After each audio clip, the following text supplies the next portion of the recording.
ఆంధ్రప్రదేశ్ ఓటర్లారా, మీరు ఒక్కటే నిర్ణయించుకోండి.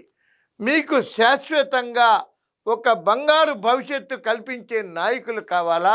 రోజు విధ్వంసంతో రెచ్చిపోయి గొడవలు పడి అభద్రతా వాతావరణంలో శాంతి భద్రతకు విఘాతం కల్పించేలాగా గంజాయిని పెంచుకుంటూ దొంగలిక్కర అమ్ముకుంటూ ఉండే ప్రభుత్వం కావాలా? మీరే నిర్ణయించుకోవాలి. మీరే న్యాయ నిర్ణేతలు.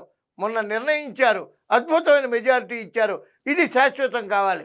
74 ఏళ్ల వయసులో కష్టపడేటువంటి చంద్రబాబు నాయుడు గారు, తండ్రి అడుగు జాడల్లో తండ్రి అడుగులో అడుగేసుకుంటూ కష్టపడేటువంటి లోకేష్ గారు, ఆంధ్రప్రదేశ్కి ఆ జంట, ఆ తండ్రి కొడుకులు శాశ్వత అధికారంలో ఉంటే మనందరం కూడా హ్యాపీగా ఉంటాం.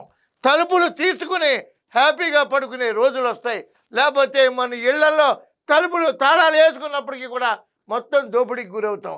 ఈ దోపిడీకి గురి కాకుండా ఆంధ్రప్రదేశ్కి ఒక బంగారు భవిష్యత్తుకి పునాది వేయగలిగినటువంటి ఆ తండ్రి కొడుకుల్ని శాశ్వతంగా నమ్ముతున్నాం. నేను నమ్ముతున్నాను, మీరందరూ నమ్మండి. ఇదే మన భవిష్యత్తు, ఇదే మన శాశ్వత అధికారం. మనకి ఆ తెలుగుదేశం పార్టీకి ఇచ్చిన రోజున మన భవిష్యత్తు ఏంటో, భావితరాల బంగారు బాట ఏమిటో ఆ తండ్రి కొడుకులే చూపిస్తారు. ఇది నిజం, ఇది నిజం.